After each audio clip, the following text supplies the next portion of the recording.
வணக்கம், welcome to my channel. இன்றைக்கி நம்ம இந்த வீடியோவில் நச்சுன்னு 4 டிப்ஸ் பார்க்கலாம் வாங்க. ரொம்ப ரொம்ப யூஸ்ஃபுல்லாக இருக்கும். இந்த 4 டிப்ஸில் உங்களுக்கு ஒரு டிப்ஸ் பிடிச்சிருந்தாலும் வீடியோவை மறக்காமல் லைக் பண்ணுங்கள். ஃபஸ்ட்டு டிப்ஸ் பார்க்கலாம் வாங்க. காலையில் எந்திரிச்ச உடனே எல்லாரும் கண்டிப்பாக ஒரு கிளாஸ் சுடு தண்ணி குடிக்கிறது ரொம்ப ரொம்ப நல்லது. நிறைய பேருக்கு வந்து மோஷன் ப்ராப்ளம்லாம் இருக்கும், மோஷன் சிக்கல் எல்லாம் இதெல்லாம் கண்டிப்பாக இருக்கவே இருக்காது. ரொம்ப சூடாக இல்லை, லைட் சூடாக நீங்கள் குடிச்சு பாருங்கள். அதே மாதிரி சின்ன சின்ன கொஞ்சம் கொஞ்சமாக சளி பிரச்சனை இதெல்லாம் இருந்தாலும் ரொம்ப சூப்பராக கிளியர் ஆயிரும்.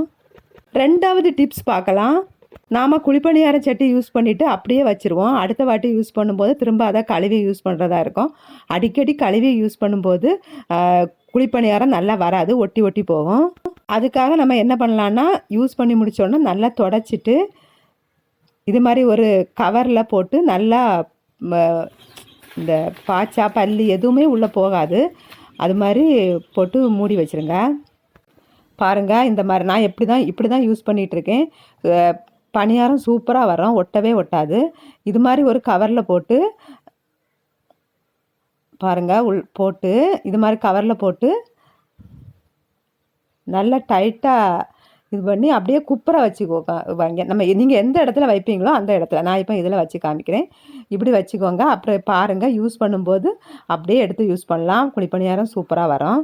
3வது டிப்ஸ் பார்க்கலாம் வாங்க. நம்ம பெண்களுக்கு வந்து இந்த கருப்பு உளுந்து ஒரு வரப்பிரசாதனே சொல்லலாம், ரொம்ப ரொம்ப நல்லது. அதுலேயும் இந்த வளர்கிற குழந்தைங்க, ஒரு 13-15 வயசு குழந்தைங்களுக்கு, பெண் குழந்தைகள் வயசுக்கு வந்த உடனே இது கொடுக்கறது ரொம்ப ரொம்ப நல்லது. ஆனால் இப்போ உள்ள பிள்ளைங்க சாப்பிட மாட்டேங்குது. அதுக்கு ஈஸியான ஒரு மெத்தடில் கொடுக்கலாம், எப்படின்னு பார்க்கலாம் வாங்க. ஃபஸ்ட்டு நான் இது வந்து எல்லாமே வந்து ஒரே ஆளுக்குள்ள அளவு தான் சொல்லியிருக்கேன். கொஞ்சம் தண்ணியில் நல்லா கொதிக்க வச்சுக்கோங்க. வெந்தயம் வந்து சீக்கிரத்தில் வேகாது. அதனால் வெந்தயம் வந்து ஒரு 5 நிமிஷம், நம்ம வந்து உளுந்து வந்து வறுத்து தான் அந்த மாவை தான் சேர்க்குறனால அது சீக்கிரம் வெந்துடும். அதனால் வெந்தயம் ஒரு 5 நிமிஷத்துக்கு முன்னாடி தண்ணியில் நல்லா வேக வச்சு எடுத்துக்கணும்.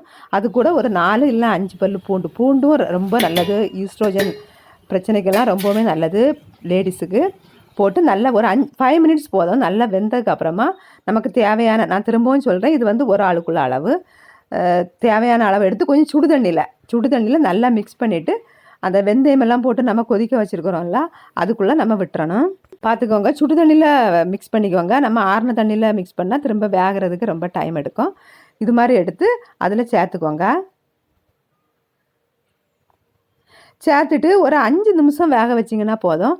நல்லா கொதிச்சதுக்கப்புறம் சிம்மில் வச்சு ஒரு 5 நிமிஷம் வேக வச்சுட்டு கருப்பட்டி, நாட்டு சக்கரை ரெண்டுலேயும் ஏதாவது ஒன்று உங்களுக்கு எது பிடிக்குமோ அதை சேர்த்து திரும்பியும் ஒரு 5 நிமிஷம் நல்லா வேக வச்சு எடுத்துக்கோங்க சிம்மில். பாருங்கள், நல்லா கொதித்து சூப்பராக வந்துடும். கொஞ்சம் இதுக்கு எதுக்கு சொல்கிறேன்னா, இது கொஞ்சம் நிறைய பேர் வந்து இது கூட அரிசி மாவு சேர்த்து களி மாதிரி பண்ணிடுவாங்க. அது பிள்ளைங்களுக்கு பிடிக்காது. இது மாதிரி லிக்யூடில் வெறும் உளுந்தில் பண்ணுங்கள். லிக்யூடு மாதிரி இருக்கிறதுனால சூப்பராக எடுத்து குடிச்சிருவாங்க. கொஞ்சம் நெய்யும் சேர்த்துக்கோங்க. இப்போ 4வது டிஷ் பார்க்கலாம் வாங்க. சாம்பார் வந்து கெட்டியாக வரவே வராது நிறைய பேருக்கு.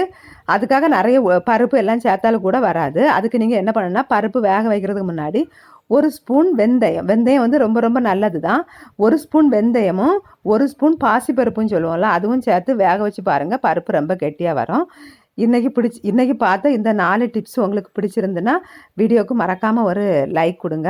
அப்படியே நம்ம சேனலை சப்ஸ்கிரைப் பண்ணி உங்களோட சப்போர்ட் தாங்க. வீடியோ பார்த்ததுக்கு ரொம்ப நன்றி. தேங்க்யூ.